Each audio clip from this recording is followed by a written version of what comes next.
Sophia Dawson crossed Blackthorn House's service threshold with one plain valise in her left hand and a folded letter of employment in her right. And the first thing she registered was not the chill of the stone floor, but the angle of the arch above her head. She had drawn that curve 6 years earlier by candlelight, correcting it 3 times so the weight from the upper gallery would travel cleanly into the side wall without cracking the plaster. The mason had followed her measurements exactly. Even now, with her boots damp from the lane and her cuffs gone shiny with wear, she could see where she had intended the shadow to fall. A kitchen boy reached for her bag without meeting her eyes. "New nanny?" he asked. "Yes. Mrs. Pell will want you in the morning room. At once." He said at once as though it were a law of nature. At Blackthorn, she remembered, it had always sounded that way. She followed him through a corridor panelled in dark oak and threaded with narrow brass vents hidden behind carved leaves. She had hidden those vents herself in the plans after the first draft came back marked too costly. The original system had been cleaner, but this compromise kept smoke from collecting in the nursery passage and gave the house a breathing spine no visitor noticed. Servants passed her carrying coal, linen, silver trays. None paused. None spoke. They moved with the efficient silence of people who understood that being seen could become a fault. Mrs. Pell met her at the door to the morning room, broad-shouldered, neat, and expressionless in the way of women who had spent years under scrutiny. She inspected Sophia's hem, her gloves, her letter. "You are late." "I arrived 5 minutes before the hour." Mrs. Pell glanced toward the closed door, then back. At Blackthorn, one arrives 10 minutes before one is expected. Lady Morell dislikes feeling awaited. Sophia inclined her head. She had anticipated this. At her last post, she had been dismissed for correcting a tutor's arithmetic in front of his patron. Accuracy had cost her employment before. It would cost her again. She did not apologize. The morning room smelled faintly of orange peel and sealing wax. Lady Morell Ashcombe sat at a writing desk near the window, draped in black silk that drank the light rather than reflecting it. Widowhood had refined her into edges. Her hands were small, immaculate, and still. Only her eyes moved, pale and cool, assessing Sophia as one might inspect a replacement hinge. "Miss Dawson," Lady Morell said, "you were engaged through Mrs. Brandt's agency." "Yes, my lady." "You will address me as Lady Morell unless others are present, in which case my title is sufficient. You will instruct Edmund in Latin and sums, Clara in French and deportment, and Thomas in letters when his nurse permits. You will supervise the nursery table at noon, oversee mending after supper, and remain available for evening reading when requested." She spoke without looking up from the ledger before her. The list came out in flat lines, each duty clipped to the next. Sophia listened and tracked what was missing. There was no mention of wages. Lady Morell dipped her pen. "Your salary is £30 yearly, paid quarterly, less damages. This first quarter will be withheld until your trial month concludes." "Withheld, my lady?" Lady Morell lifted her gaze then, mild as frost. "If your references prove inaccurate, dismissal will be immediate. Blackthorn does not pay for inconvenience." Sophia felt the old, hard tightening at the base of her throat. She had sold her mother's gold wedding ring to pay the agency fee and carriage fare from York. A month without wages meant debt by Michaelmas unless she found copying work at night. She set her valise down quietly beside the chair and folded her hands in front of her apron.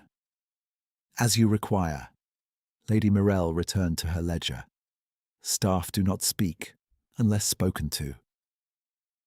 The sentence landed with practiced boredom, as though she had repeated it so often it no longer carried intention. That made it harsher. Command delivered in anger still acknowledged resistance. Command delivered in monotony assumed obedience before it was tested. Sophia did not answer. Her silence, for once, was not compliance, but discipline. Lady Morrel turned a page. You will not enter the West Wing. You will not remove books from the library. You will not discuss family business with any member of staff. You will not receive callers.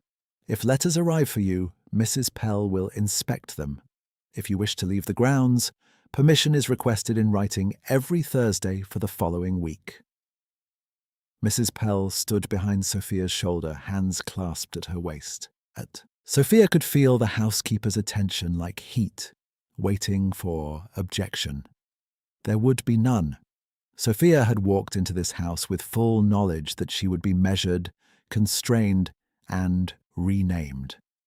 She had accepted the post because the alternative was her father's creditors taking the last of her mother's furniture and leaving her younger brother without apprenticeship fees.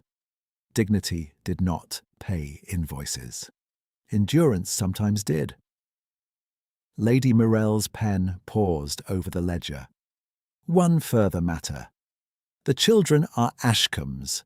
Their habits must remain Ashcombe habits. We have had charity-minded governesses before. They leave servants sentimental and children unruly. I expect boundaries observed. Sophia understood the message beneath the sentence. No indulgence, no softness, no treating children as if affection could stand in for order. I understand, Lady Morrel. Do you? It was not a question. Lady Morrel signed the page, sanded the ink, and closed the book. Mrs. Pell, show Miss Dawson to the schoolroom. She begins now. The meeting was over. Sophia lifted her valise and followed Mrs. Pell into the passage without waiting to be dismissed again. Her palms were damp against the worn leather handle. She moved through doorways she had once positioned on paper for light and circulation, now stepping aside so footmen could pass. The humiliation did not come like a blow. It came in layers. A corridor she had proportioned now, narrowing around her. A stair she had aligned now climbed in service. A hearth she had calculated now, warming other people's authority. On the second landing she touched the banister in passing. The walnut curve fit her hand exactly. She had argued for that radius with the joiner foreman when she was 21, and still foolish enough to think skill might outrun custom. He had laughed at her until she produced the calculations under her father's name. Under a man's name he had listened. S. Dawson, architect. The signature had been her own hand, altered only by one initial that made doors open. Her father had carried the plans to the Ashcombe steward and returned with enough payment to settle the urgent note at the bank and keep their shop from seizure. He had called her his clever son when no one could hear.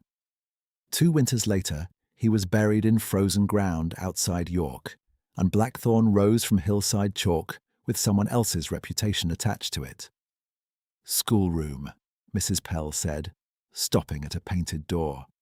Lessons commence at 7, no matter the hour children retire. Clara bites when cornered. Edmund lies when frightened. Thomas throws books if he is feverish. Do not ring for extra help unless there is fire. She gave Sophia a small iron key and then took it back immediately. Nurse keeps this. You will request access as needed. Sophia looked at the key, then at the blank set of hooks on the wall where governesses in better houses kept their own. As you wish, Mrs. Pell studied her for a moment, perhaps searching for resentment, perhaps warning against it. Lady Morrel values efficiency, not attachment. When she left, the corridor swallowed her footsteps within 3 turns. Sophia stood alone, hand still curled from the absent key, and listened to the house settle around her. Clink of scuttle in a distant room, muffled hoofbeats beyond the courtyard, a child's cough behind plaster and pine. She opened the schoolroom door. Morning light angled across maps and copybooks. 3 chairs waited at the long table, one shorter than the others with a cushion tied to its back. On the sill sat a chipped clay horse with one ear repaired in wax. A slate lay broken cleanly down the middle. The room carried signs of previous departures, a packet of unfinished French verbs, 2 missing nibs, a torn sampler folded beneath a dictionary as if hidden in haste. Sophia set down her valise in the corner and crossed to the hearth. Cold ash. No one had lit it for the children. She knelt, arranged kindling, and struck flint until a thin flame caught. The smoke drew properly. Of course it did. She had designed that draught to pull even in damp weather. She watched the fire take hold, then placed a kettle near the grate. By 7:30, Edmund arrived with his collar askew, face composed into politeness too old for 11. Clara came behind him, jaw set, curls escaping their ribbon. Thomas was carried in by a nurse with red-rimmed eyes, and set gently in the smallest chair, where he leaned against the table as if it were a wall. "Good morning," Sophia said. Edmund gave a precise bow. "Good morning, Miss Dawson."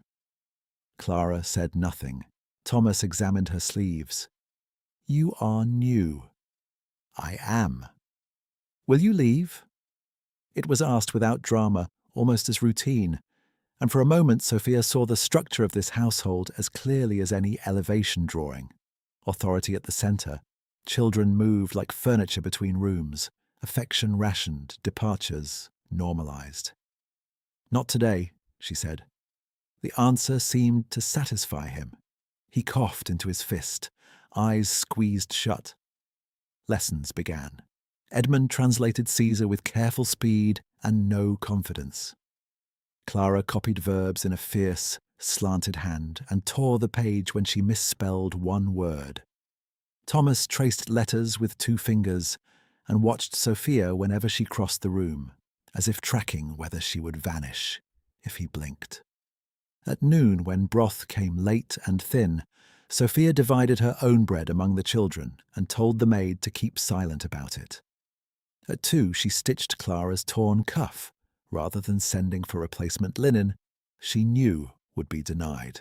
At 4, when Thomas shivered, she carried him to the nursery herself because no one answered the bell the first time. At 6, she stood in the doorway while Lady Morell inspected copybooks and remarked, without looking at Sophia, that Edmund's hand remained ungainly and Clara's posture provincial. "Improvement is expected quickly, Miss Dawson," Lady Morell said. "Yes, Lady Morell." No praise, no censure beyond the necessary. That was the method. Keep standards unstable, keep gratitude impossible, keep staff eager for the smallest nod. Sophia recognized the architecture of power as readily as she recognized beam and brace. By the 4th day, the rhythm had fixed around her. Rise before dawn. Heat water in the servants' scullery because nursery coal was counted. Lessons, meals, mending. Copying arithmetic exercises by candlelight after the children slept, because fresh paper was to be spared. Each evening misses. Pell handed her a tray and withdrew the key from its hook before Sophia could touch it. Each evening Lady Morell's instructions arrived by folded note, unsigned and precise. Do not permit Clara in the East Garden. Thomas is not to be read sailor tales. Edmund will dine downstairs Sunday. Prepare him not to speak. On the 5th night, Sophia climbed to her attic room under the eaves, set her valise on the narrow bed, and opened it for the first time since arriving. Inside lay 2 dresses, a mending kit, a wrapped loaf now gone hard, and a leather tube tied with twine. She untied it and drew out a single copy of Blackthorne's original floor plan, the ink faded to brown at the edges from repeated rolling. Her initials sat at the bottom right corner in the old cramped hand she had taught herself to disguise. S. Dawson. She spread the plan across her knees and traced the west corridor with one finger, then the servants' run behind the library. then the nursery stair that no one used unless they had reason to avoid notice. Every line on the page had once felt like proof that she existed in the world as more than someone's daughter, someone's burden, someone's temporary employee. Now that same proof had become contraband she could not afford to reveal. Downstairs, a bell rang twice for the late tray in Lady Morell's rooms. Sophia rolled the plan, retied the twine, and slid it back beneath her dresses. She extinguished the candle and lay awake in darkness that smelled of old plaster and soot, listening to the house she had built breathe around her while another woman held every key.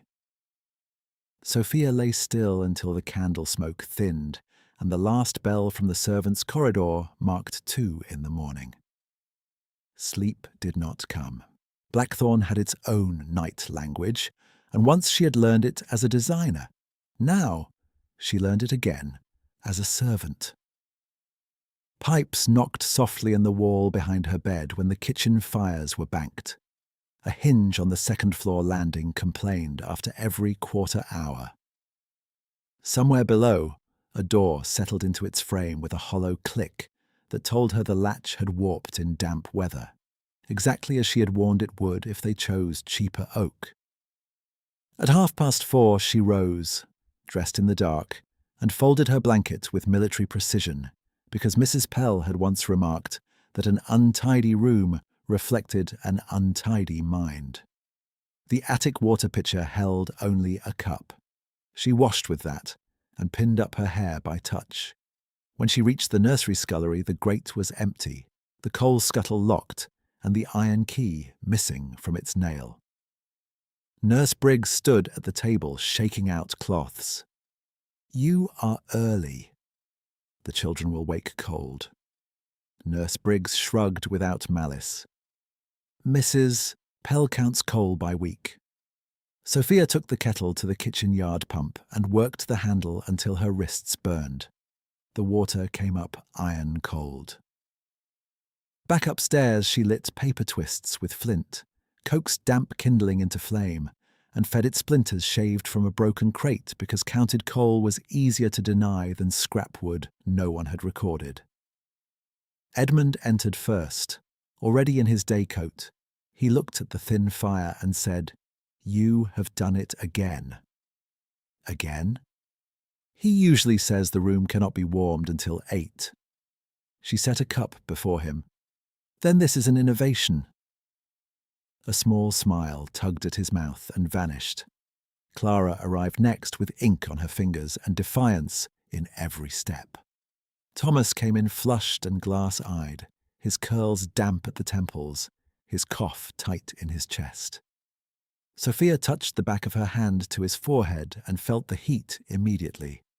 "He is warm," she said. Nurse Briggs did not look up from the linen stack. "Lady Morell does not like a doctor called for ordinary fevers." Sophia pulled Thomas's chair closer to the hearth. "I did not ask for a doctor. I asked for willow tea." By breakfast, she had taught Edmund fractions with raisins because the arithmetic slates were chipped, corrected Clara's French verb endings 3 times without once raising her voice, and read Thomas 2 pages of a sea story while he leaned against her sleeve and pretended he did not need the support.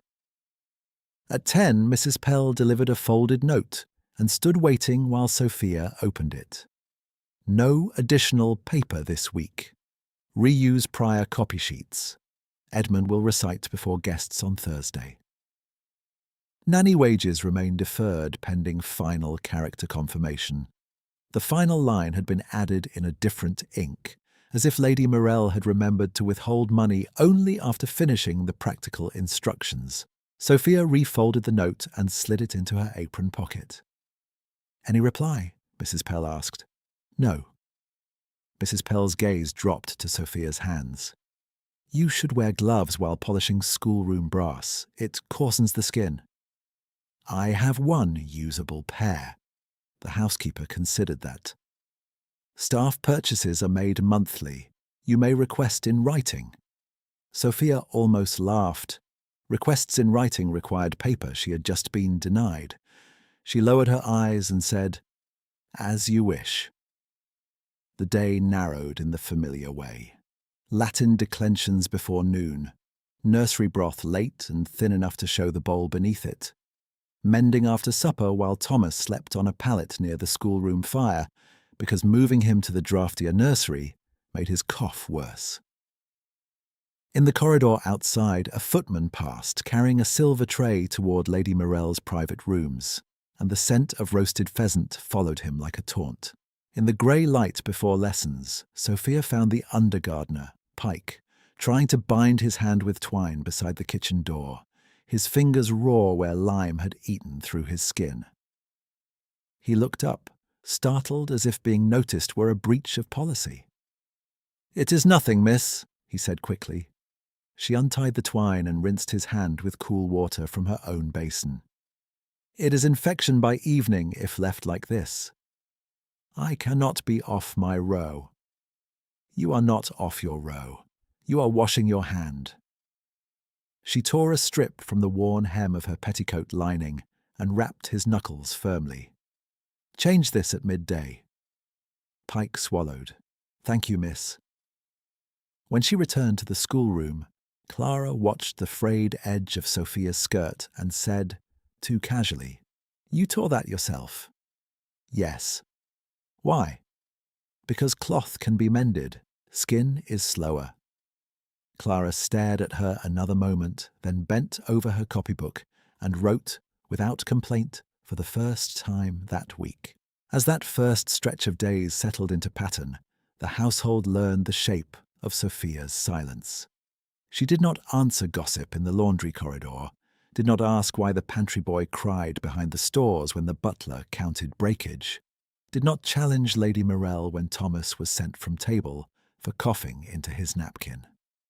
She saved correction for sums, for grammar, for facts that could not be bullied into compliance. Everything else she stored. She also counted. She counted meals missed by children who were not hungry under supervision. She counted hours Edmund spent rehearsing 2 pages of Cicero to please guests who never asked his opinion. She counted the ways dependence was enforced, keys withheld, parcels inspected, wages deferred, exits regulated, words rationed. Blackthorn's power was not loud, it was procedural. That afternoon, Lady Morell held callers in the blue salon. Laughter rose through the register grills, thin and polished. In the schoolroom, Clara worked at embroidery with such force the needle snapped. "Leave it," Sophia said. "I hate this pattern." "Then begin another." "Lady Morell chose it."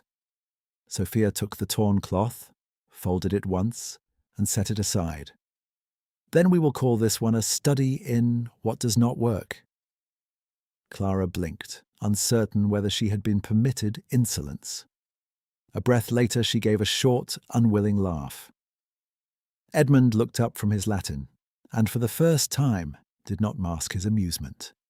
At dusk, Sophia carried ledgers of copywork to the cabinet and found the lock jammed. She fetched a hairpin, worked the mechanism by feel, and had it open in seconds. Edmund noticed. "Who taught you that?" he asked. "My father taught me that if a thing is built, it can be understood." He looked at her with the solemn gravity children wore when they sensed a truth larger than they could name. "Were you a carpenter's daughter?" "Among other things. That night Thomas worsened. His fever climbed until his breath came in small, fast pulls, and by 11, Nurse Briggs had run out of dry willow bark. The kitchen had sent up stale crusts and no broth. Sophia stood in the nursery doorway with an empty tray in her hands, calculating distance, stairs, likelihood of refusal. Nurse Briggs rubbed her eyes. "Do not go by the front corridor. Lady Morell is with Mr. Finch." "The solicitor?" "Yes, papers since supper." She said no interruptions. Thomas coughed hard enough to retch. Sophia took up the tray. "Then I will not interrupt." She moved into the service passage that ran behind the library and curved towards the old stair, the one servants used when formal rooms were occupied. The plaster there still held her pencil marks beneath the lime wash, where she had once indicated vent placements. She kept to the edge of the runner to quiet her steps. Ahead, through a half-closed door, firelight from the study cast a narrow stripe across the passage floor. Voices carried clearly in the hush. Mr. Finch spoke first, dry and cautious. "If the codicil is contested, your authority over the boy's education may be reviewed." Lady Morell answered without heat. "Then the codicil will not be contested. Draft it as discussed." "There is still the matter of placement. Schools are expensive, and the trustees—" "The children will be sent away when the entail settles. I'm not running a nursery indefinitely." A page turned. "As for the governess, she is temporary. Useful for now. Dismissed without reference once signatures are secured." Sophia stopped in the dark, tray suddenly weightless and then heavy as iron. The words did not surprise her. Perhaps that was the worst of it. What struck was the neatness with which lives were entered and erased in the same breath. Thomas's cup rattled against the saucer. She tightened her grip, but her fingers had begun to tremble. A second shadow shifted against the opposite wall of the passage. A man stepped forward out of the dimness by the side stair, mud drying in thick ridges on his boots. Coat sleeves rolled as if he had come straight from the stables. Sophia had seen him only at distance in the yard, a tall figure leading skittish horses with calm hands and saying little to anyone. Up close his eyes were grey, steady, and very awake. He looked once toward the study door, then at the tray in her shaking hands.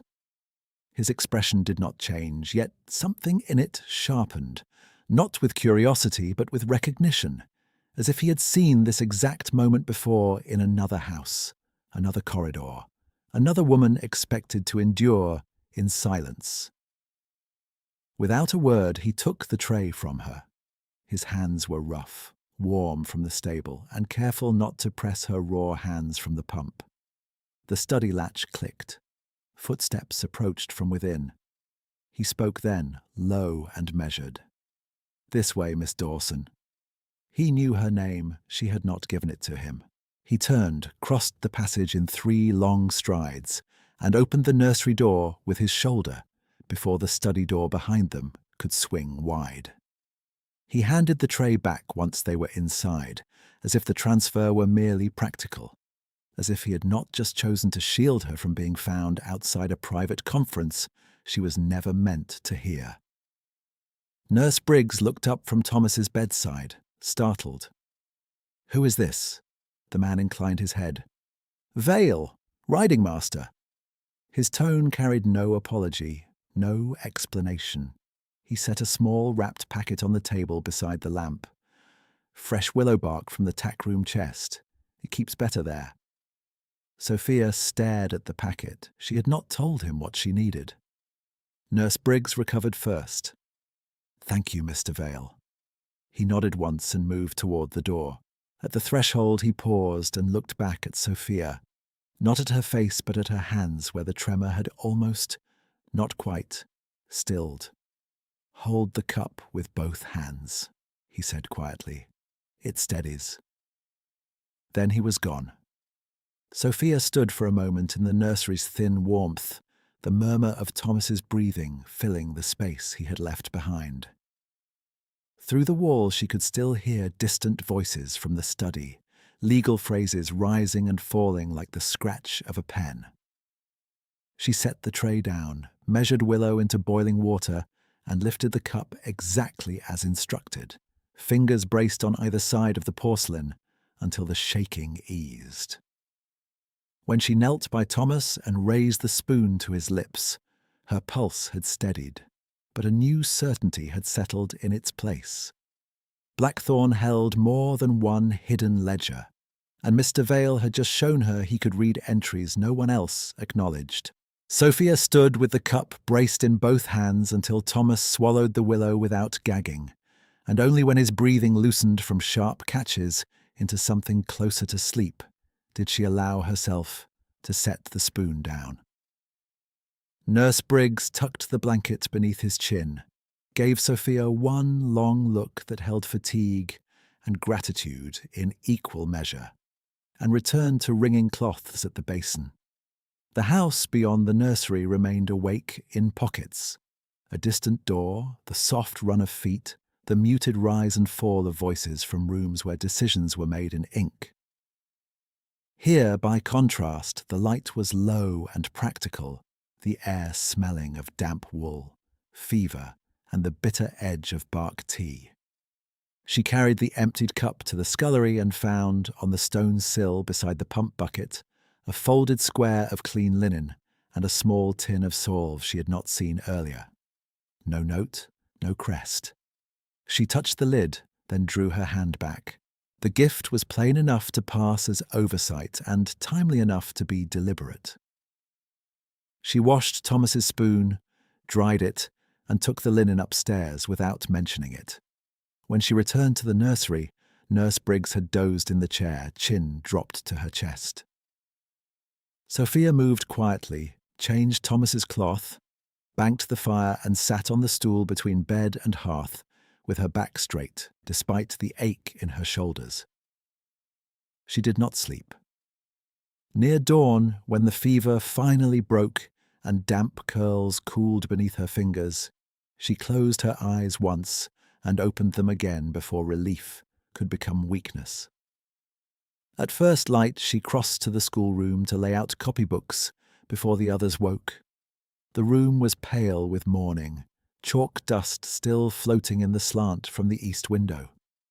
On the long table, Clara's slate from yesterday lay split in two, edges jagged where she had pressed too hard and then hidden the break beneath a reader.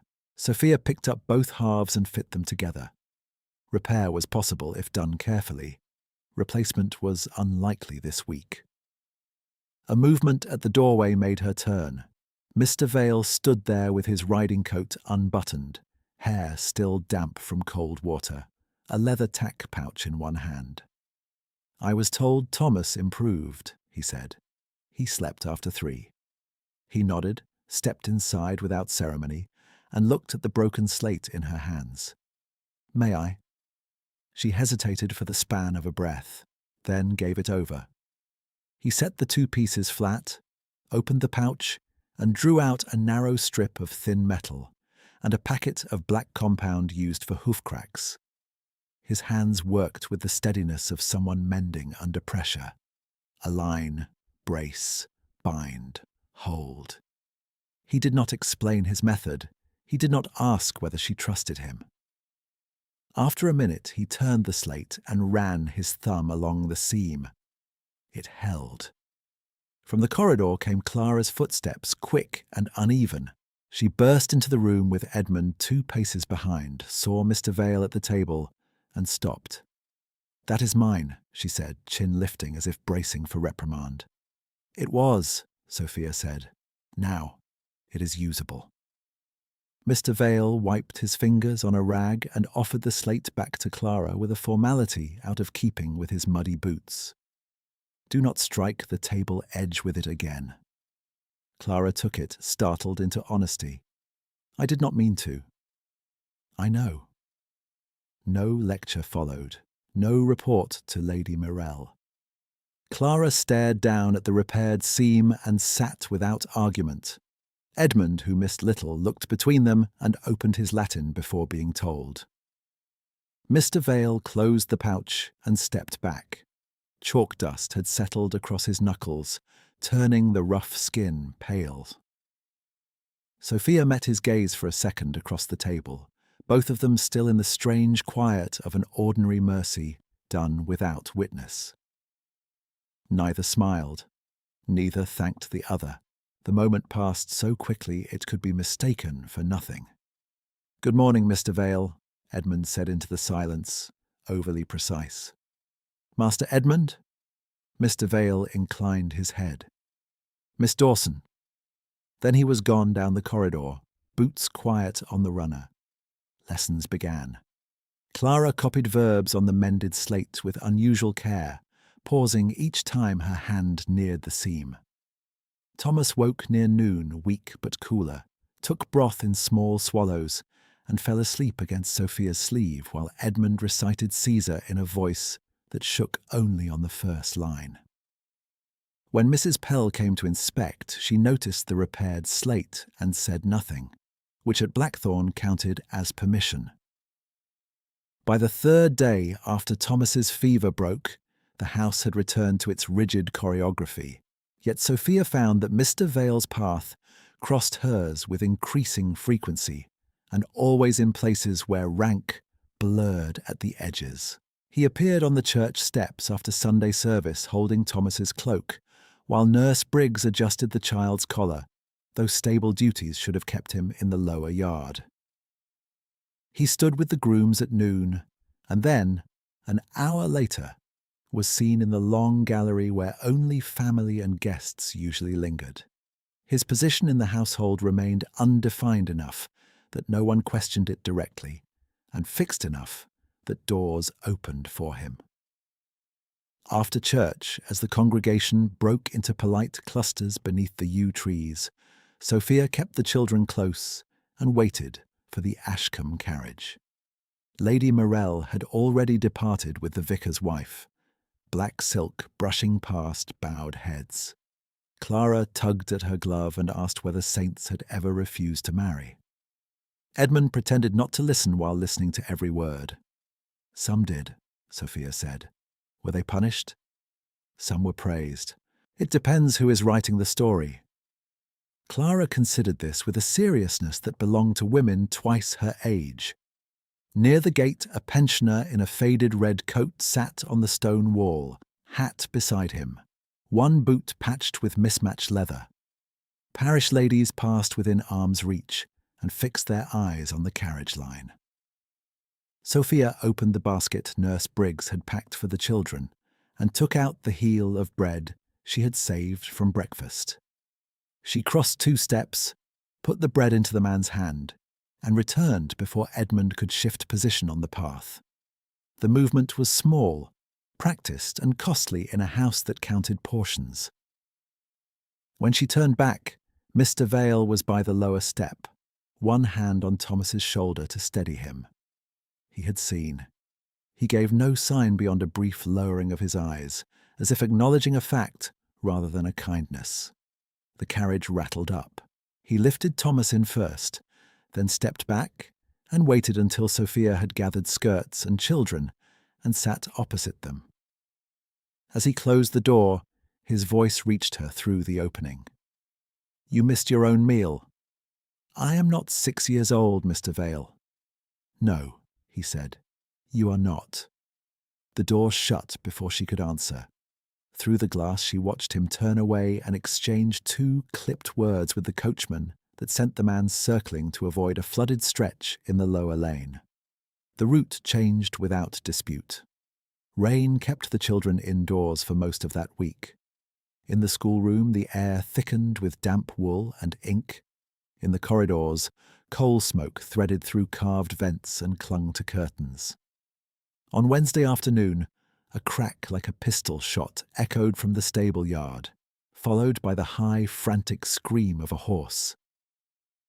Edmund flinched hard enough to blot his page. Clara dropped her needle and went white. Sophia set down her pen. "Stay here." From the schoolroom window she saw a bay gelding rear against the hitch rail, eyes rolling, one rein snapped and trailing. 2 senior grooms had hold of the lead, but were being dragged sideways across wet cobbles. A boy slipped and nearly went under the horse's forelegs. Before anyone shouted for Lady Morell's steward, Mr. Vale crossed the yard at a run, took the loose rein near the bit, and spoke one sharp command that cut through the noise. "Back." He said it to the horse and to the men at once. Both obeyed. He moved with controlled economy, turning the gelding's head just enough to break the panic circle, hand flat on the neck at the precise point where muscle bunched before a kick. The grooms steadied, breathless and mud-streaked. One of them, older than Mr. Vale by 20 years, and usually contemptuous of instruction, waited for his nod before releasing tension on the line. Sophia had seen men master horses by force. This was different, not gentleness. Authority placed exactly where needed and nowhere else. When she returned to the table, Edmund was watching her face. "Was it bad?" "It is finished," she said. A quarter-hour later, Mrs. Pell entered without knocking, cheeks flushed. "Children remain in the schoolroom until called. Yard access is suspended." "Yes, Mrs. Pell." The housekeeper's gaze lingered on Sophia, then shifted to the window. Mr. Vale prevented a trampling. Sophia folded Clara's practice sheet. "I saw." Mrs. Pell gave one abrupt nod and left, as if information had been delivered and no further commentary permitted. Clara exhaled slowly and reached for her needle again. That evening, carrying corrected copybooks toward the cabinet outside the library, Sophia found the long gallery nearly empty except for a footman extinguishing sconces one by one. On the side table beneath Lady Ashcombe's portrait lay a stack of periodicals and one folded blue paper stamped with the parliamentary crest, likely left by a visiting magistrate after supper. Mr. Vale stood at the table reading it, posture still, expression unreadable in the low light. At the soft scrape of her shoe, he folded the paper once and set it down exactly where it had been. "Miss Dawson." "Mr. Vale." She might have walked on. Instead, she paused because the thing itself was too odd to ignore entirely. "Do riding masters often take an interest in parliamentary amendments?" His mouth almost moved. "Only the dull ones." "Which are those?" "The ones that govern grain tariffs while men argue about theatre licenses." The answer came so quickly it had the shape of habit. He realized it a beat later and looked toward the portrait, not at her. "An old employer read aloud at supper," he said. "One remembers what one hears." Sophia inclined her head. She did not challenge the explanation, though it sat badly with his diction, and worse with the way he had scanned the page, rather than merely glanced at a headline. She had copied enough legal drafts for York solicitors to recognize a reader who followed argument structure and margin annotations, not gossip. She shifted the copybooks in her arms. "Then your memory is admirable. It is useful." "For whom?" His eyes returned to hers, grey and direct. "For the children at present." He stepped aside to let her pass. The exchange had lasted less than a minute. Still, she carried it with her into sleep like a splinter she could not justify removing. 3 mornings later, just after dawn lessons, Thomas asked for the picture map of the estate and pointed to a blank stretch west of the main corridor where no rooms were marked for children. "What is there?" he asked. "Storage," Edmund said promptly. "Locked." "Why locked?" "Because it is." Thomas, unconvinced, leaned against Sophia's shoulder and traced the line with his finger. She took the map back and turned to sums. After noon, she went to the linen press by the secondary stair and found the west wing service door ajar by an inch, though Mrs. Pell kept that passage bolted. Voices travelled faintly from beyond. Male, low, then silence. Sophia stood with folded sheets in her arms and waited. A few seconds later, Mr. Vale emerged from the crack between door and frame, coat brushed clean but with a streak of dust at one cuff, as if he had leaned against old plaster. He stopped when he saw her. "Miss Dawson."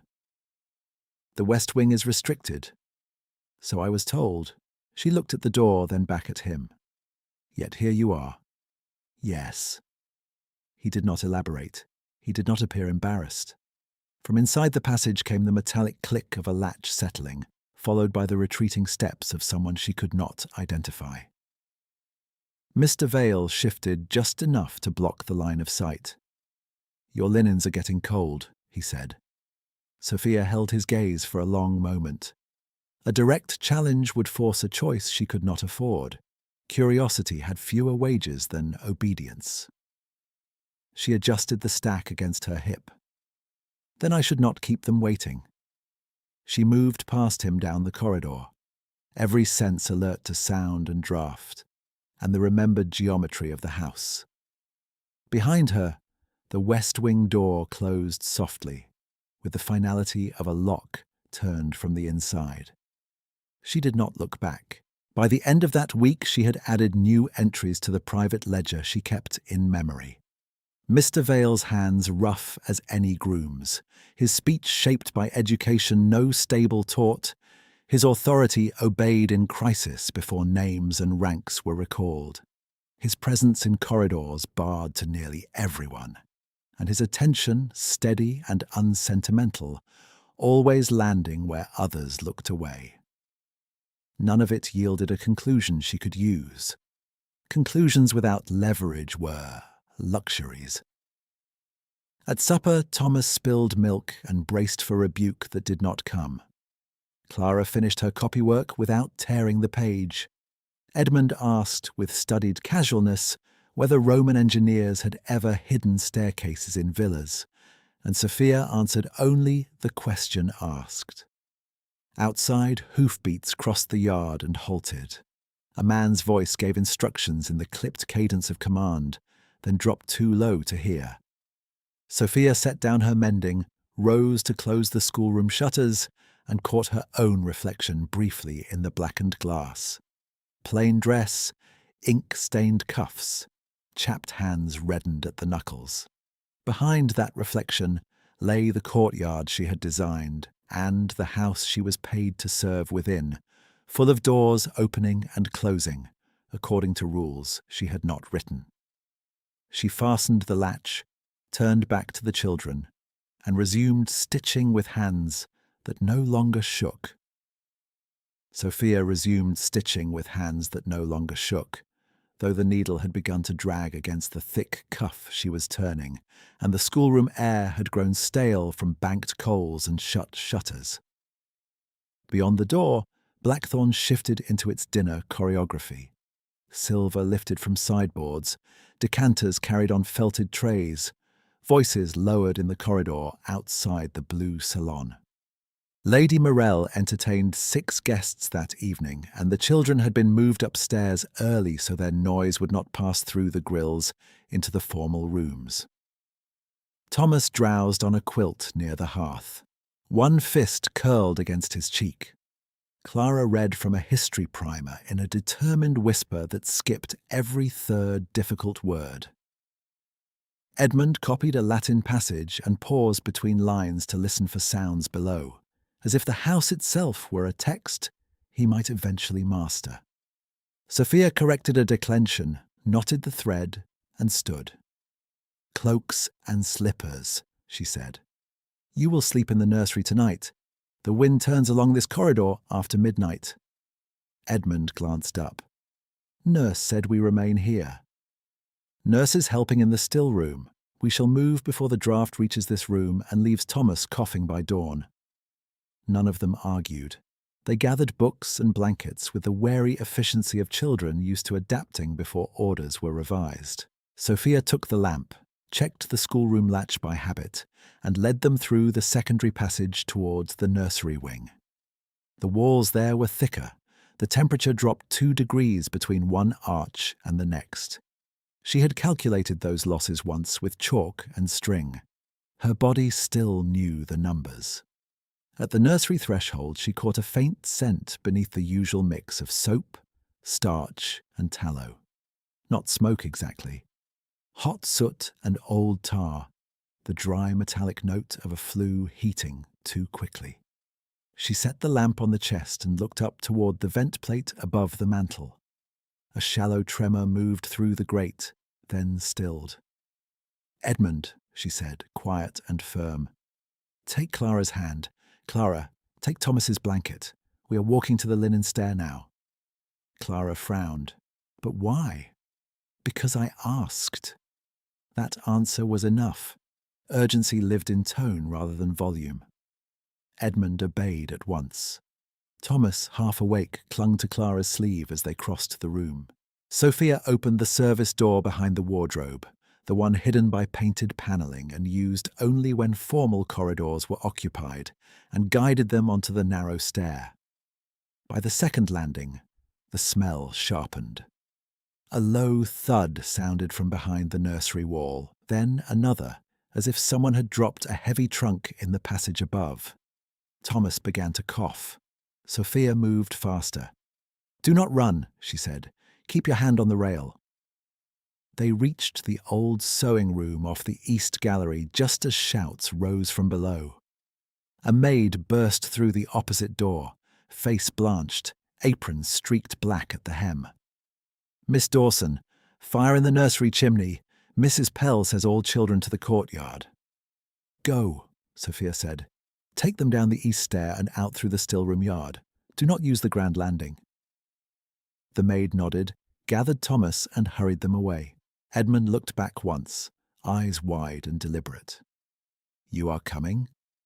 "Yes," Sophia said. "At once." When they vanished around the turn, she stood still for one measured breath and mapped distances in her head. Nursery to main corridor blocked. East stair clear for now.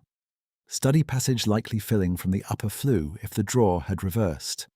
And in Lady Morell's morning room cabinet, second shelf behind the ledger case, the black dispatch box with brass corners and a warped latch. She had seen Mr. Finch place it there 2 days earlier.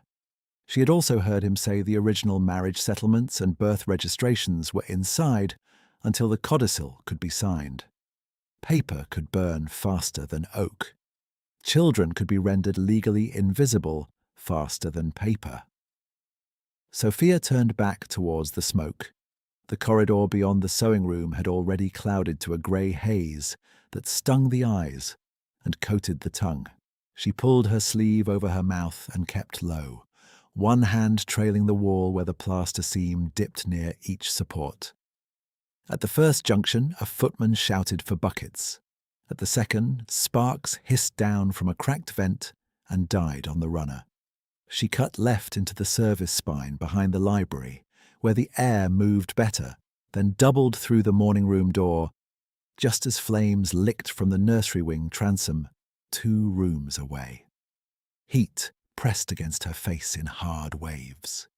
She crossed to Lady Morell's cabinet, jerked it open, and found the dispatch box exactly where she expected. Heavier than it looked, iron-warmed nearly hot from ambient heat. She wrapped it in the wool throw from the settee and lifted. A burning fragment dropped from the ceiling and struck her wrist. She did not stop. In the corridor, visibility narrowed to stripes of lamplight and smoke. The main route to the east stair had become a bright, violent seam where the wall fabric had ignited. Sophia took the narrower servant's run she had argued for in the third draft, and been told was unnecessary expense. It bent hard behind the library flue and emerged by the old still-room door, 3 feet lower in elevation, and shielded from direct draft. Halfway through, a section of plaster gave way behind her with a cracking roar, showering dust and sparks into the passage. The air punched forward. She dropped to one knee, hugged the wrapped box against her bodice, and moved beneath the settling grit until she found the final hinge by touch. Her palms slipped on hot wool. She shifted grip and felt skin drag painfully against iron. Then the door opened from the other side. Mr. Vale stood in the frame, coat thrown over his shoulder against embers, jaw set, grey eyes scanning once from her face to the bundle in her arms and back again. He stepped in, took the door's weight as the hinge screamed, and pulled her through into the yard. "Children?" he asked. "East courtyard. All 3. He gave one short nod to a groom behind him. "Count and confirm." The groom ran. Mr. Vale looked at the scorched wool. "What are you carrying?" "Records," Sophia said, breath rough in her throat. "Marriage settlements, birth registrations." For the first time she saw surprise break through his composure, not because she had gone back, but because she knew precisely what had to be saved. He stripped off his gloves and wrapped them around her hands before she could object. "Set it down," he said. She knelt by the pump trough and lowered the dispatch box onto wet stone. When her fingers released, pain arrived clean and immediate. Skin across both palms reddened and lifting where heat had caught. She straightened before anyone could reach for her elbow. Across the yard, Edmund stood with Clara and Thomas under Nurse Briggs's shawl, soot on all three faces and no visible injury. The groom returned, breathless. "All accounted for, sir." "Sir." The word passed quickly, swallowed by noise, but it landed. Mr. Vale did not correct him. He only turned toward the men hauling water and issued instructions in clipped sequence that placed each pair where the line was weakest, where the roof run might be cut, where the stable pump pressure would hold. No one questioned him. Senior servants moved before Mrs. Pell arrived. By the time the flames were beaten back from the nursery wall and contained to the upper flue, night had deepened into that dense hour when exhaustion made every sound too sharp. Guests had been sent home under hurried apologies. Wet ash streaked the gallery carpets. Lady Morell remained composed in the library, receiving updates as if reviewing weather damage to a tenant roof. Sophia sat on the corridor bench outside the library door, while Nurse Briggs bound her palms in salve and linen, torn from an old infant sheet. The bandages were neat, white and humiliatingly visible. Her sleeves smelled of smoke. Her throat scraped with each breath. Mrs. Pell had told her to wait for instructions and not to speak unless addressed. She waited. Voices carried through the half-closed library door, low but distinct in the post-fire quiet. Mr. Finch's dry cadence first, papers rustling as he listed losses and liabilities. Then Lady Morell, unruffled. "The nursery damage is regrettable. The greater concern is timing. The codicil must be witnessed within the fortnight." A pause. Sophia heard another footstep enter, slower, deliberate. She recognized it before the voice. Mr. Vale said, "You sent for me, Lady Morell." "Yes, close the door." The latch clicked. The corridor narrowed to sound and breath, and the sting in Sophia's hands. Lady Morell spoke in the same board register she used for menu changes and staff reprimands. "You have acquired the children's confidence. Continue. Keep the nanny close until the codicil is secured. She has become useful in crises, and the boys are calmer when she is present." Paper slid across polished wood. "Afterward," Lady Morell continued, "she will be dismissed without reference. I will not have a servant who believes this house cannot function without her." The sentence struck with peculiar precision, not in the ear but lower, where breath should have settled. Sophia's jaw locked. Air entered shallowly and refused to deepen. For one brief, betraying second, her fingers trembled against the bench slat, bandages brushing varnish. Inside the library, silence answered Lady Morell.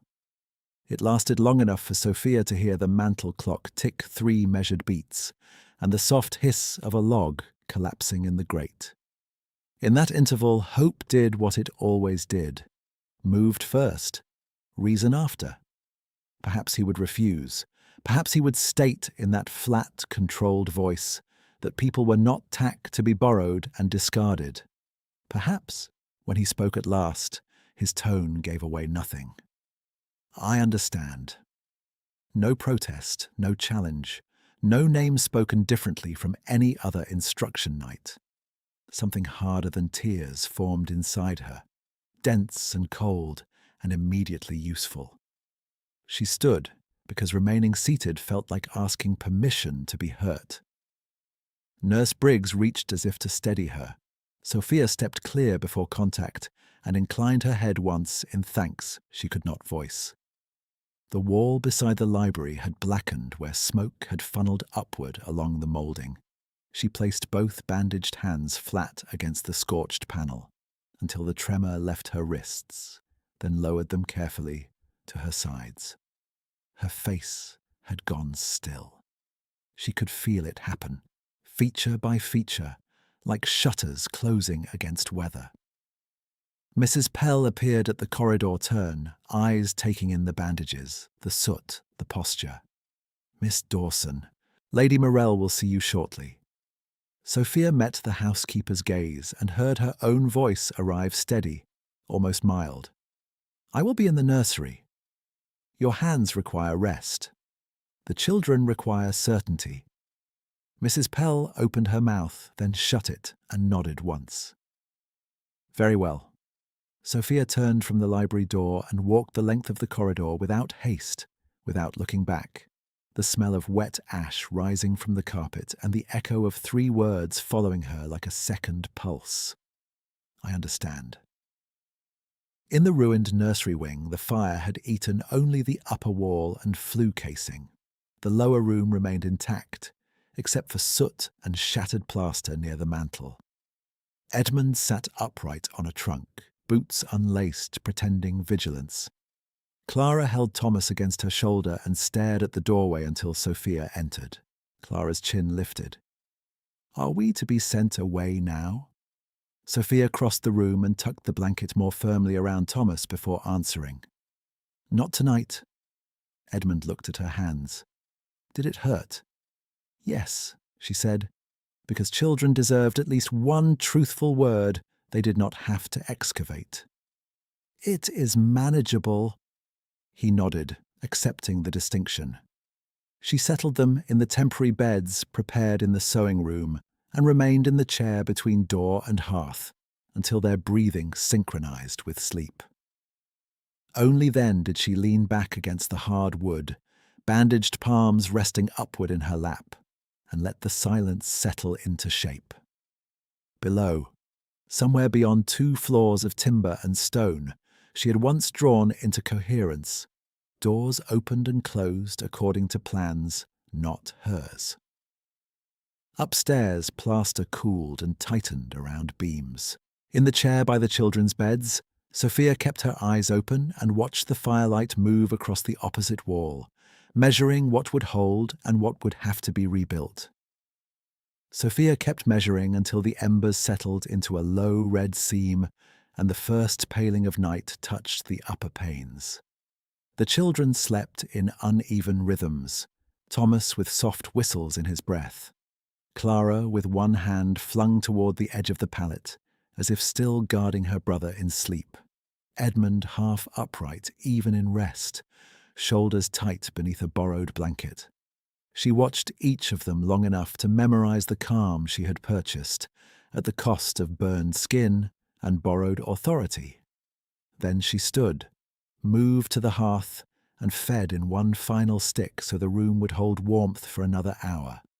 Nurse Briggs came at last, shawl wrapped over her shift, eyes swollen from smoke and fatigue. She stopped when she saw Sophia already on her feet. "You have not slept." "No.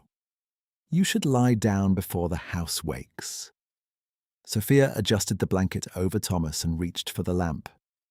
"I have one errand first." Nurse Briggs's gaze dropped to the linen wrapped around Sophia's palms.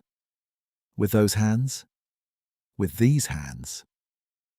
The older woman studied her face in the dim light and did not ask what kind of errand required a lamp before dawn in a house that had just burned. She only nodded once, practical to the end. "I will sit with them." Sophia inclined her head in thanks and left by the narrow passage, the lamp glass ticking softly with each step. In her attic room under the eaves, she set the lamp on the washstand and opened her valise on the bed. 2 dresses, 1 spare apron, mending kit, the hard heel of bread wrapped in cloth. Nothing she owned could alter what would follow. She packed all of it anyway, not from hope, but from habit. At the bottom of the trunk beneath the bed, she found the leather tube, untied the twine with careful fingers that no longer obeyed quickly, and drew out the plans she had guarded like contraband for 6 years. Blackthorn House, elevation and section, servants' passages and venting runs, drainage lines and load calculations in her cramped drafting hand. At the lower right corner on each sheet, the same initials, S. Dawson. She spread the top sheet across the bed and added 2 folded documents from inside the tube. The commission letter bearing her late father's signature in place of her own, and the War Office memorandum requesting the later structural survey she had completed by correspondence when the north retaining wall cracked after the wet spring. She had copied those memoranda twice in York when she still had access to a scrivener's desk. One set had remained hidden in the tube. The second lay sealed in a packet addressed to the War Office clerk, who had paid her in cash and never asked whether S. Dawson wore a coat or stays. By the time the first bell sounded faintly below stairs, she had tied the originals in oilcloth, placed the copy set in her valise, and written one short note on the back of an old arithmetic exercise because no clean stationery had been allotted to her this week. Mrs. Pell. The children require consistency at noon and dusk. Edmund recites better after broth. Clara must be given tasks, not rebukes. Thomas cannot sleep in a draught. My wages are forfeit. She read the lines once, folded the paper, and left it on the washstand weighted with the empty salve tin. In the corridor outside Lady Morell's rooms, the carpet still smelled of wet ash. A footman was replacing a scorched sconce bracket with red eyes and blackened cuffs, too tired to challenge her when she crossed toward the study without being announced. The door stood half open. Inside, Lady Morell sat at the desk, in morning black, as if nothing had happened except an inconvenient stain. Mr. Finch stood beside the hearth with a leather portfolio and soot on one sleeve. A tray of untouched tea cooled near the window. Lady Morell looked up, displeasure flattening her features. "Miss Dawson, staff are not admitted here at this hour." Sophia entered fully and closed the door behind her. The click of the latch sounded far too loud in the room's controlled quiet. She crossed to the centre table and laid the oilcloth bundle beside the estate ledger, then untied the knot with deliberate motions, though each tug sent pain shooting through her palms. "Your timing is poor," Lady Morell said. "If this concerns your duties, you may address Mrs. Pell." Sophia unfolded the top sheet and turned it so the signature faced them. Inked lines spread across polished wood, the nursery wing, the west corridor, the service spine behind the library, where she had crawled through heat less than 8 hours earlier. Mr. Finch stepped closer despite himself. His solicitor's caution gave way to professional reflex as his eyes moved over the scale notation, the bearing calculations, the revisions in darker ink. Lady Morell did not rise. Sophia placed the commission letter beside the plan and spoke in a voice that did not waver. "I built this house." 4 words, then silence. Mr. Finch looked from the documents to Sophia's bandaged hands, then back again. "These are original drafts," he said slowly. "Where did you obtain—" "I drafted them, under that signature." She touched the lower corner with one wrapped finger. "S. Dawson was not my father's hand. It was mine." Lady Morell gave a short, almost bored exhale. "This is melodrama, Miss Dawson. Your father submitted those plans. My father carried them. He did not draw them." Convenient claim. Sophia opened her valise and withdrew the second packet, this one sealed in plain wax. She set it in front of Mr. Finch. "Copy set for your file, including the War Office survey memorandum and payment receipts sent to S. Dawson at York. A second copy is addressed to Mr. Hargreaves at the War Office Records Office. A messenger leaves with it at 7. Mr. Finch's mouth tightened. "You contacted the War Office?" "I prepared to. Last night made preparation unnecessary." Lady Morell's gaze sharpened for the first time. "Unnecessary?" Sophia met her eyes. If my authorship is denied, they may verify the structural calculations against the survey corrections commissioned after the North Wall failure. The correction notes are in the same hand as these drafts. They are indexed under your late son's estate account. Mr. Finch slid the seal packet toward himself, but did not open it yet. He seemed to weigh legal exposure in visible increments, each one eroding the calm that had governed this room for years. "Lady Morell," he said, still looking at the papers. "If this is accurate, the matter intersects title representations, contractor claims, and potentially the trust's accounting history." Lady Morell's voice cooled further. "You are overreaching. I am assessing risk." Sophia refolded the oilcloth around the originals, not to reclaim them, but to keep ash from drifting onto the ink. "I am resigning effective immediately. I will not petition for wages withheld. I will not seek reference from this house." Lady Morell lifted one shoulder. "You will not obtain another post without one." "Perhaps not." The cost stood plainly between them. A governess without reference became rumour by week's end and unemployable by month's end across 3 counties. Sophia heard the fact, accepted it, and set it aside with the same discipline she used for pain. "Mr." Finch found his voice first. "Miss Dawson, if you depart now, your statement may appear retaliatory. It is documentary. You may still be accused of theft." She held his gaze. "Then inventory the documents in front of you and note chain of custody in your own hand." He looked at her for a long moment, then gave a reluctant nod that was also, in its way, respect. He drew a blank sheet from his portfolio and began writing dates, titles, signatures, condition of papers, witness present. Each scratch of the pen altered the room's balance. Lady Morell rose at last, silk whispering across the carpet. "You mistake a curiosity for leverage, Miss Dawson." Sophia lifted her valise with stiff hands. "No, Lady Morell, I mistake nothing." She went to the door before anyone could dismiss her and let herself out into the corridor, where morning had strengthened into a pale, unforgiving grey. By the time she reached the nursery sewing room, the children were awake and dressed.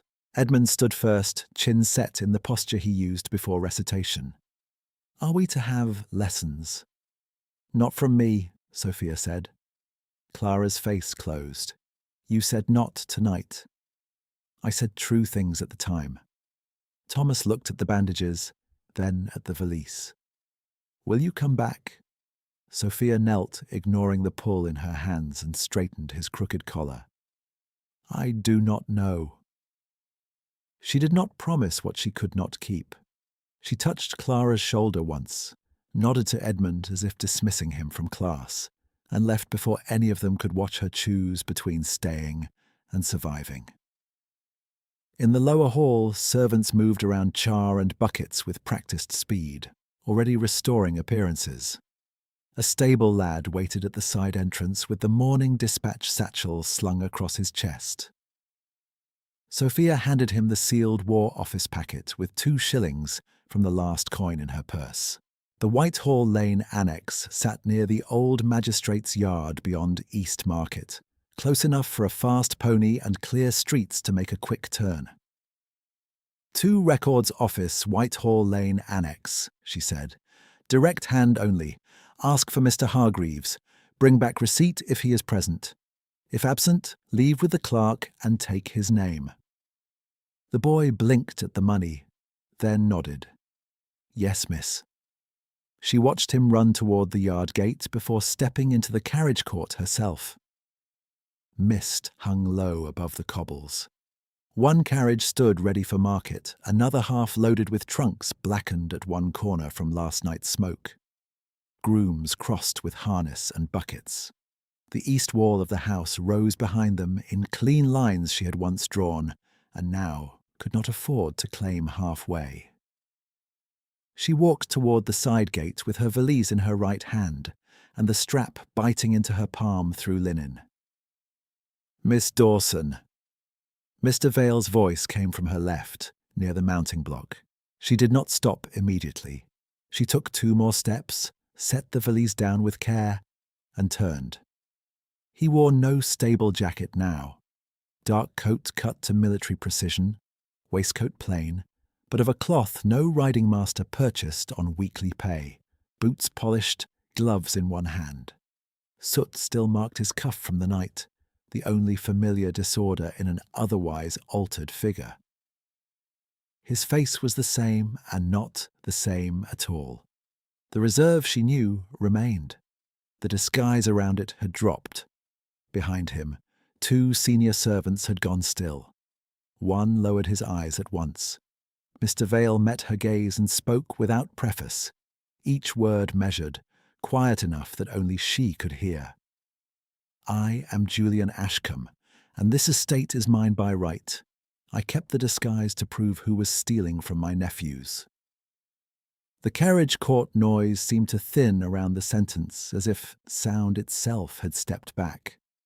In Sophia's chest, anger and vindication collided so cleanly they left no room for surprise. The West Wing door, the parliamentary briefs, the grooms obeying before they remembered rank, the groom's breathless sir in the firelit yard. Every inconsistency found its place at once. She turned her face toward the gate again before answering. "And S. Dawson is me." He took the words as she had taken his, without flourish, without demand for proof, beyond what had already been laid on the study table. A flicker crossed his expression then, brief and unmistakable, not triumph and not pity, but recognition sharpened by consequence. "What did you submit?" he asked. "Original drafts to Mr. Finch, copy set to War Office records, receipt pending." He nodded once. "Good. You were silent in the library." "Yes." "Why?" His jaw tightened. "Because she was speaking to a servant she believed she controlled, and I needed her certainty intact long enough to move the ledgers, because if I challenged her then, she would burn papers before dawn." He paused. "Because it cost you, and I knew that." Sophia held his gaze. It did. A few more minutes passed in taut quiet while stable hands crossed the court and the second bell carried faintly from the back range. Hoofbeats sounded from the lane, quick and uneven, then checked hard at the gate. A groom approached, breath still short from hurrying across the cobbles, and extended a folded slip toward her. "From the dispatch boy, miss." He rode straight from the Whitehall annex and back, caught the clerk before he stepped out. Sophia took it and opened the paper with careful fingers. "Received by T. Hargreaves, Records Office, 712. Initialed." She folded the receipt and placed it inside her valise. Julian watched the motion.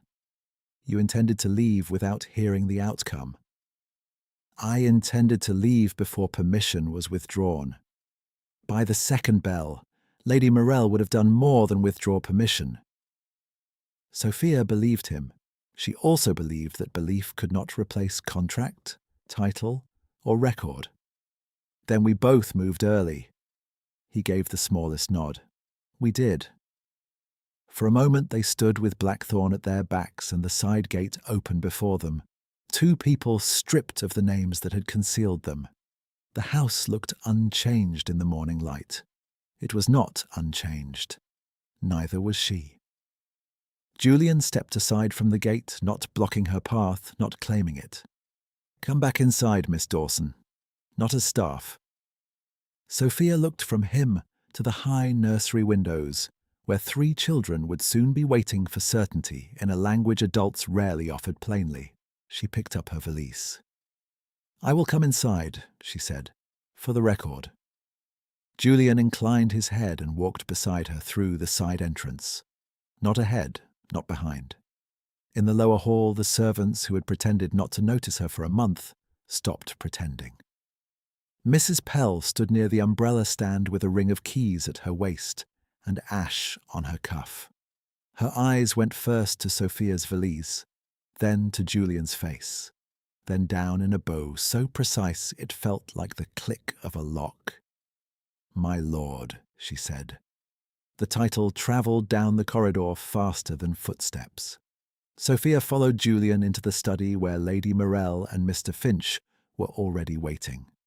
The dispatch box she had carried through smoke sat on the table, brass corners blackened, wool throw folded beside it. Her oilcloth-wrapped originals lay where she had placed them. Mr. Finch had added 3 pages of notes in a careful hand, each page weighted with sealing wax so no draught could move them. Lady Morrel did not rise this time.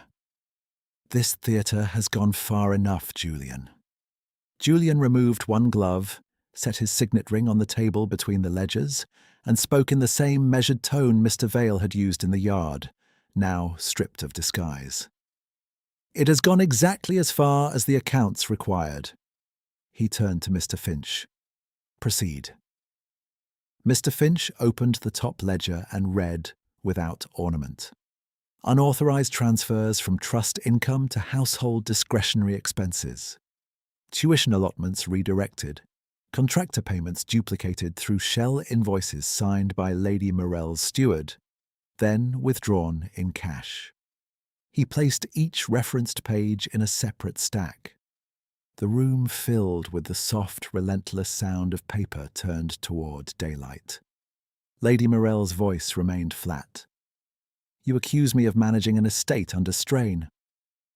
"I document misappropriation," Mr. Finch replied. "Words matter." Julian slid the dispatch box toward Sophia. "Open it, if you please."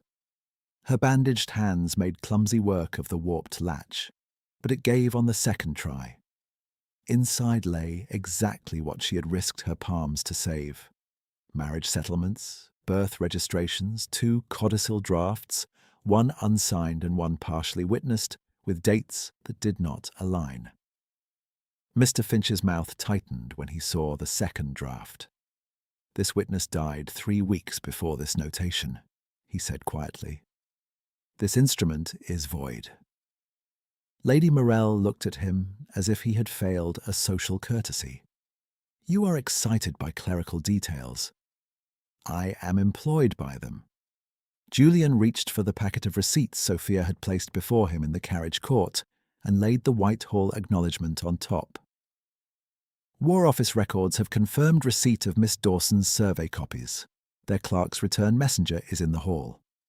Mr. Finch gave a short nod. "I have spoken with him. Signature and registry number match our file index." What Lady Morrel did not know, what she discovered with every page that changed hands, was that procedure could cut both ways. She had built her power through controlled access. Keys, wages, signatures, doors. Now those same instruments narrowed around her. Julian did not raise his voice.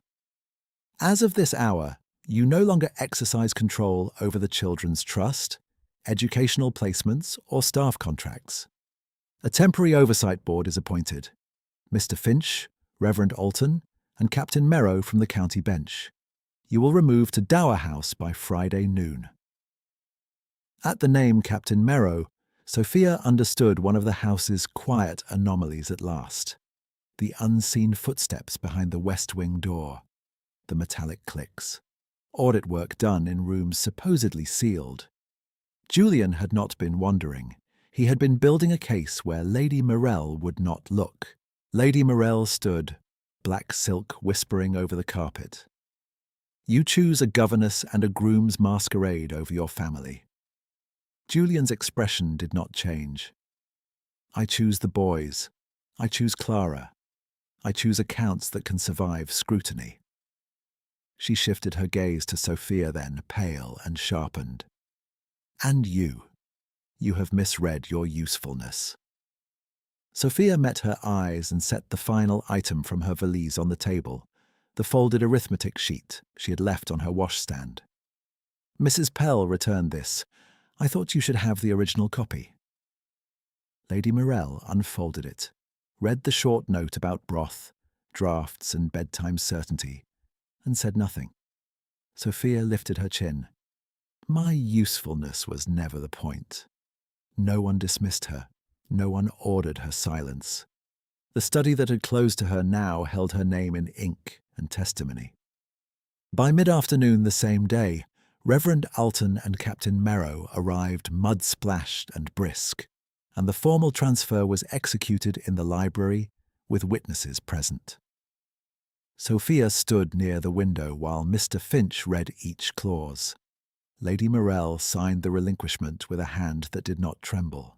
She did not look at Sophia again. Mrs. Pell entered once to place tea and saw, on the side table, the black dispatch box now sealed and countersigned for court filing. Her brief, loaded glance towards Sophia softened into something almost like apology before she withdrew. When the signatures were complete, Julian asked for one more paper to be entered. Mr. Finch unfolded it and frowned in concentration. Appointment of a state architect for restoration and safety compliance. He looked up at Sophia. Miss Dawson, do you accept this post? She felt every eye in the room turn, including servants at the half-open door who had spent weeks hearing she was temporary.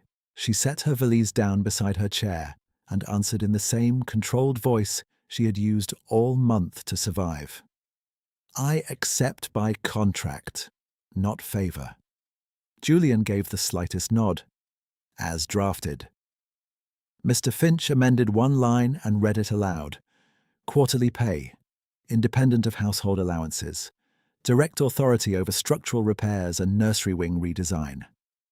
Right of professional attribution on all filed plans under Sophia Dawson. Not S. Dawson. Her full name, written cleanly. She signed with bandaged fingers. The pen blotted once. She did not blot out her name. 3 days later, on Friday morning, Sophia stood in the front hall while trunks were loaded for Dower House. Lady Morrel crossed the threshold in travelling black, paused only long enough to address Mrs. Pell, and departed without farewell. The carriage rolled away through the gate she had once controlled as if it were a private border.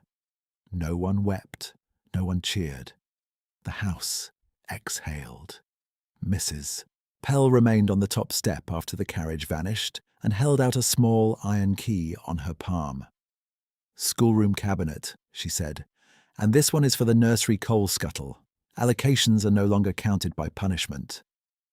Sophia took the keys. Metal settled against her skin with unexpected weight. Mrs. Pell cleared her throat. Your note from that morning, I kept it. The arithmetic sheet? Yes. A pause. I should have said sooner that I knew you understood this house better than any steward. I did not know why. I know now. Sophia studied her face and chose precision over comfort. You enforced Lady Morrel's rules. I did. Mrs. Pell met her gaze steadily. I will enforce yours if they keep the children warm. It was not redemption. It was workable truth. Sophia inclined her head. Then begin with broth at noon. By the second week of October, scaffolds stood along the nursery wing, and Sophia climbed them herself with rolled plans under her arm, while masons waited for instruction. She redirected the flue run, widened the emergency passage by 4 inches, and restored the hidden venting spine she had designed before cost-cutting narrowed it. She submitted every change in duplicate, one to Mr. Finch's file, one to county safety records. Physical evidence that once had to hide now moved through official channels with seals and receipts. That afternoon, the Whitehall Courier returned with the War Office confirmation sheet and one brief line from Mr. Hargreaves in a clerk's neat script. Handwriting and calculation method verified against archived survey correspondence from S. Dawson. Identity amendment entered per enclosed affidavit. Sophia folded the note and placed it in the new estate register under architect's credentials, where anyone with reason could find it. Near dusk, she entered the rebuilt nursery for the first full inspection. Fresh lime plaster cooled white on the upper wall. New oak smelled sharp and clean.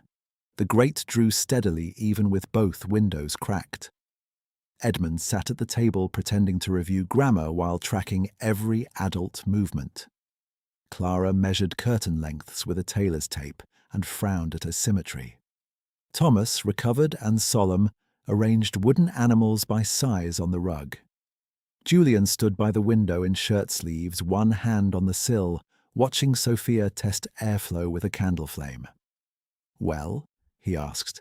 She moved the candle along the vent plate and watched the flame hold true. "It will not backdraft again." Edmund looked up. "Does that mean no more smoke at bedtime?" "It means," Sophia said, setting down the candle, "that if smoke appears, you have 2 exits and 1 bell pull that reaches the yard pump directly." Clara nodded with grave approval. "Better." Thomas held up a carved horse with 1 ear repaired in wax. "Can this stay here?" Sophia took the horse, turned it in her hand, and placed it on the sill where morning light would catch it. "Yes." Mrs. Pell appeared in the doorway with a tray heavy enough for 6, and, after a fraction of hesitation, set it on the nursery table instead of waiting for instruction from elsewhere. Broth steamed. Bread was warm. No one announced the change. When the children were sent down to wash before supper, the room quieted to firelight and the soft creak of new timber settling. Julian remained by the window. Sophia spread the latest plans on the table. Expanded schoolroom storage, safer stair rail radius for Thomas's reach, a reading alcove Clara had requested without admitting it was a request.